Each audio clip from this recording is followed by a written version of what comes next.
Bonsoir et bienvenue dans Faites entrer l'accusé. L'affaire dont je vais vous parler ce soir a fait beaucoup parler d'elle dans la petite ville rurale de Brive-la-Gaillarde. Là, ici, juste là. Cette affaire s'est déroulée en mai 2017. C'était l'affaire de l'Alfa Romeo Quadrifoglio Verde. Souvenez-vous. C'est dans l'hôtel-restaurant réputé de la Truffe Noire que notre terrifiante histoire débute.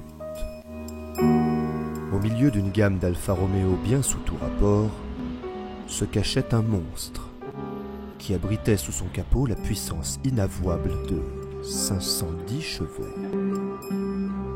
Pour atteindre ces valeurs démoniaques, des sources proches du dossier parlent de complicité.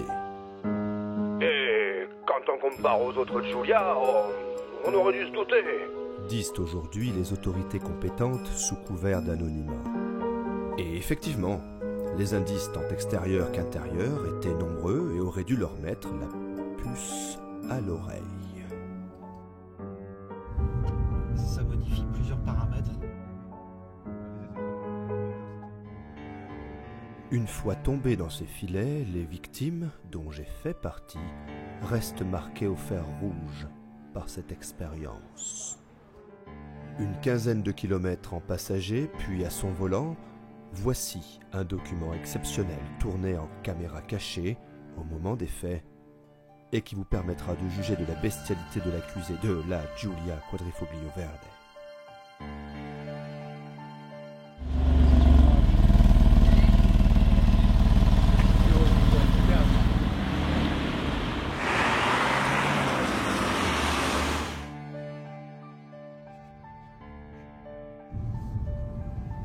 Attention, mode race, on déconnecte toutes les assistances.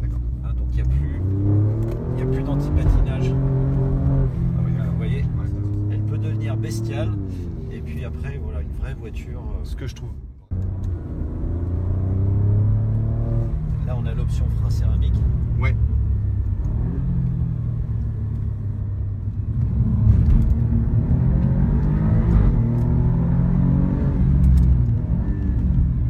Vous avez bien choisi, c'est ma route d'essai préférée.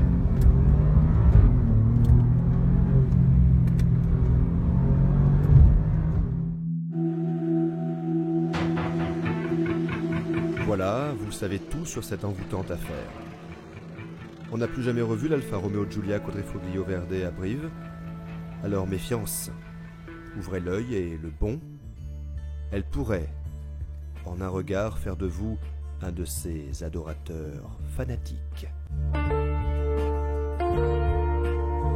Bonsoir.